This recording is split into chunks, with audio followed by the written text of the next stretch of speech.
Hey guys, today we are checking out this dashcam. This is a VanTrue made dashcam called Audi N2S, and the 2 most likely stands for the two cameras that are over here. So let's go quickly through the box and then let's install it over here in Audi Q3.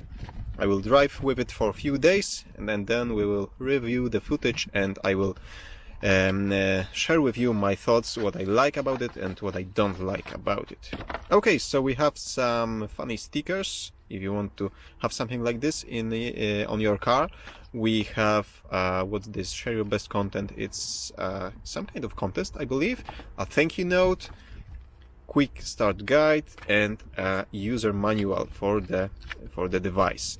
Okay, what's else over here? We have, I believe this is the camera itself, so let's open it. Yes, it is. And as I said, we have a dual camera setup over here. We have the front camera, which should be higher quality, and this is the interior camera. This is adjustable. We have a mounting point over here with some connectors, so I believe either there's a power connector on the mounting cap or a GPS receiver, or maybe both. We have the screen, we have the interior lens, we have the emergency footage button over here. 4 buttons on the top as well. I believe those will be for the menu operation and settings and so on. And we have some connectors over here. Reset button, which is deep inside, so you will have to use some kind of pin or pencil to press it. We have USB-C, maybe for powering it, maybe for data connection with your computer. We have micro SD port over here for the memory card, and we have HD out for the external monitor if you happen to have one in your car and want to connect the camera to it. Okay, what else? We have the front facing lens over here. We have microphone or a speaker. Here's a microphone and IR receiver for some reason. Maybe there's an optional accessory that will work with it. Okay, so what's else over here? We have, that will be the power brick, USB Type-C cable for data connection, I believe, and here's a 12-volt cigarette lighter power supply, also with USB-C connection over here. It's a long cable, I can tell right away. There's at least 5 meters of USB cable over here. What else? We have the suction cup to mount it, and of course there's a GPS receiver over here, and there's an USB-C connector over here. So I believe you can power the camera from this connector. It's closer to your windscreen, so you will not have so many visible wires when connecting the USB cable over here. And there's the connector which should click into the camera without any problem. So let's try to do it right now. And that's it. And there's a ball joint, so we can adjust the position of the camera. I also got a hardwiring kit for the camera, so I'm all in this setup. It's going to be a permanent installation in this Audi Q3, so I hope that the camera is really good, because I'm I'm not going to love removing this from the car. We have a fuse tap over here, so we can tap into the existing circuit in your car. We have some kind of regulations, so you can set voltage, low voltage detection over here, just not to drain your battery. We have a lot of USB cable and a Type-C connector at the end, so you can connect to the camera. Also, there are some optional fuse type fuse taps. So you will find the one that fits your car's installation, electrical installation. Okay, so right now let's install it in this car. Let's drive with it for a while and let's check what's on the memory card.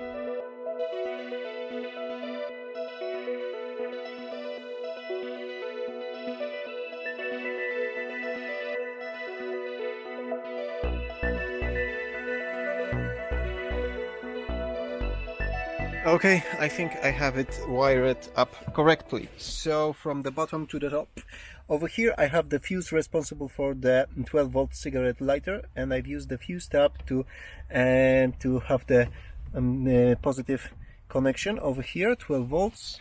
Over here from this screw I have the ground connection, and those two cables, the fuse tab and the ground connection, goes over here to this box. This is a power converter, which also will make sure that you will not drain your battery. If the voltage is too low, it will shut down the camera.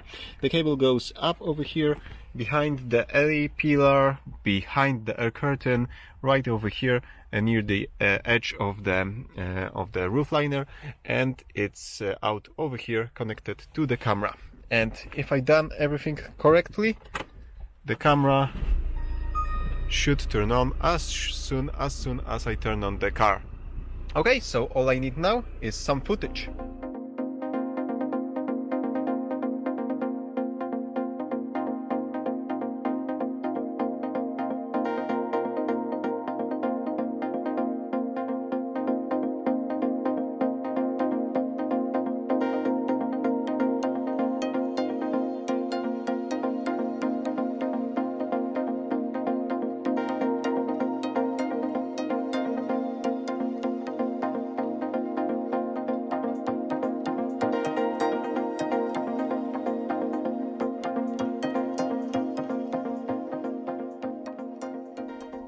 Okay, it has been a while. I have my notes over here, pros and cons about this device, as well as some general information that I think I should share with you about this device before you make your decision. So first of all, I have to say that the image quality is very good. As you saw, it's good enough to check number plates of incoming traffic while driving through city, so that's a very basic function, but it's very important, and not all cameras can provide such good quality to do this. It boots up very quick after you turn on the ignition, and the menu is very simple but still offers a lot of options to customize this device. There's a separate illuminated button to protect your videos, so it's very easy to find it at night and even while driving, and press it to protect your videos. There's an ambient light sensor which will switch the interior camera into night mode, so we will have black and white footage with some infrared illumination. And also there are parking modes with settings for both G-sensor and motion detection. And now cons. I have two complaints. First, the camera is not stealth. It's very far from the windscreen, and it's as low as the rear view mirror, and it's not easy to operate the sun shield over here by the passenger, because it will most likely hit the camera itself. This depends on your car's setup and on the shape of your car's cabin. And the other thing that I don't like is, in fact, the thing that I just said that I like, the media protect button over here. If you need to use it, you need to double press it. So the first press just wakes up the device from the sleep, and the second press will protect the footage. You can now see the lock icon, the key icon, which means that the footage was protected. So you need to double press it. You can learn to do it and do it without thinking, but still I would love to have it with a single press, just as simple as that. Single press to protect the video. This would be cool, and it's easy to fix with future firmware updates. So I hope that VanTrue will consider making this firmware change. And some other information that I should share with you. Of course, this camera features basic functions like auto on, loop recording, there's a shock sensor, there's a screen timeout, and videos will have your GPS position, your speed, date and time, and there's a field for custom text, so you can input your car's registration or your name. 1 minute file of an 1080p video is about 85 megabytes, and 1 minute file of an 4040p video is 125 megabytes. The hardwiring kit had some short ground connection cable, so I had to extend this, but if you are going to hardwire something in your car, you are most likely prepared to do some custom modifications, so that's no biggie. There's no Wi-Fi in the device, which I honestly don't care about, because I've never used a Wi-Fi connection in a camera before over the past few years that I'm testing cameras, because always I'm taking out the memory card from the camera and using a card reader to connect it to an iPad or my computer. It's just easier for me this way.